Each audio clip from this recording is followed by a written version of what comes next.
like a steam train. Hollywood's most notorious bad boy, Colin Farrell, has shocked the world by becoming a dad. I was struggling so hard just to keep my together. Colin wasn't there for his son's birth. He didn't even meet his son until he was 6 weeks old. He wasn't hitting certain benchmarks. He wasn't sitting up. He wasn't cooing.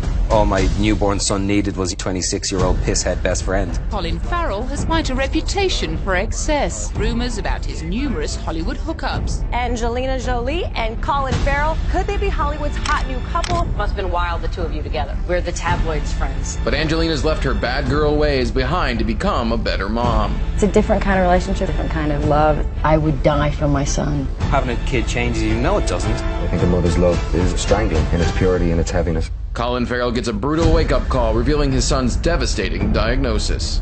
James started having seizures. It's a rare disorder. It's called Angelman syndrome. It's a world rocker. No verbal speech. You're told your child may never walk. What will happen to James? But he hasn't given it all up yet. Partying, drinking, all that other stuff. As a mother, that thought upsets me. It would break the child.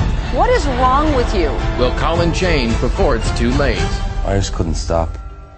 The first time I met James, he was 6 weeks old because I was in Morocco doing Alexander, and I met him on a runway, and I'll never forget the moment she opened the shawl and I saw him for the first time, and it was the most powerful thing I've ever experienced. And I always thought that the power that I felt when I saw him was love. And of course, love was in there.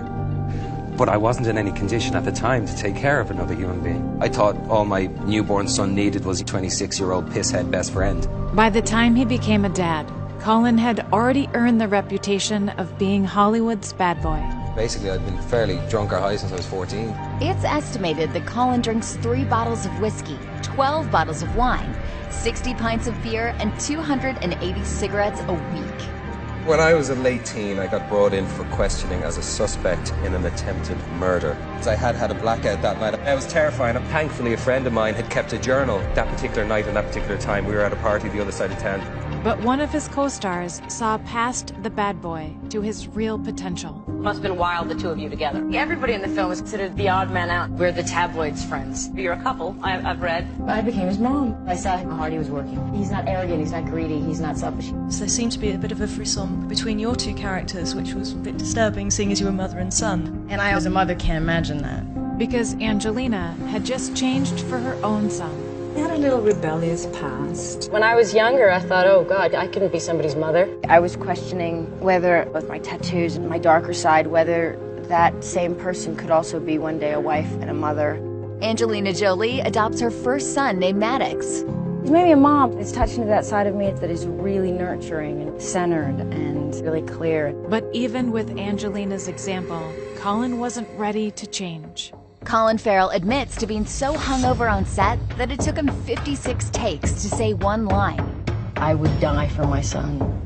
This idea of you run from your parent who's tried to support you and nurture you. As a mother, that thought upsets me.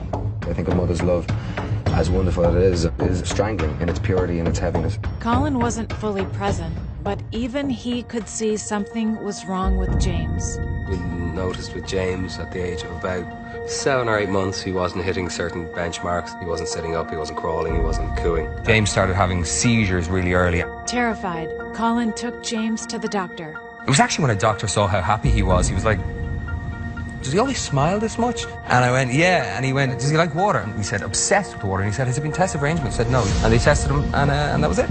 Angelman syndrome is a neurogenetic condition that manifests itself in different ways. Impaired speech or complete lack of speech, jerky gait, trouble with fine motor skills. Imagine that you're told your child may never walk.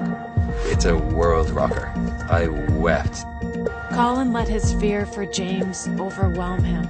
Fear will drive you to do incredible things. There are periods of your life when you can't remember what was going on. For me, if someone who was drunk for 15 years, high for a good few as well. The memories of all the stuff that happened when I was doing that stuff were taken. And nothing there at all, just a gap. Just a gap, wow, void. That's it. Colin realized that if he didn't change, he could lose James forever. For the first 2 years of James's life, I wasn't open to change. I've been on such a mad trip for 6 or 7 years that I just had to step back and have a look at my life, and having my son was the primary reason. Just wanted to be there for him, wanted to be clear, be around him, remember being with him. So I was pretty sick. I went somewhere for 5 or 6 weeks, and I came out of the haze that I was in and that I'd burrowed myself into so deeply. And then you come out of that and everything was just in a degree of focus that I hadn't experienced. Colin changed to become the dad James needed him to be. Did you stop drinking altogether? I haven't had a drop in 6 months. Was it difficult to give that up? It was tough, yeah, absolutely. One of the lucky ones, I'm out of it. I'm just really proud of him. He's a great dad. He genuinely wants to be the best guy in the world for his kid. Colin put James first. If I go on a chat show and I mention Angelman syndrome, then Cure Angelman, the website, gets a few thousand more hits and some money comes in and some people feel less alone. They are enormously grateful to him for speaking publicly, sharing James with the world, because every time Colin does that, it helps their child. It's a huge voice that has brought a ton of awareness. There's that fire in all of us, and if directed in the right way, it can be a force for good. And Colin got to be there for the moment he thought he'd never see. James taking his first steps a couple of weeks short of his 4th birthday. And it's obviously a monumental moment to be told that your child may never take the first step, and then to see those first steps it's a different sport altogether. Colin learned that you have to choose what kind of parent you want to be for your kid. I made some changes in my life which allowed me to open up to the gravity of bringing a child into the world. On the inside, I'm just a dad of a child that has this condition. He's just really, really bright light that illuminates everybody he comes in contact with. And people say having a kid changes you. No, it doesn't. Look around the world. There's so many people it doesn't change. But it should change you. But to have change in your life, I think, lasting change, effective change, positive change, you have to be open.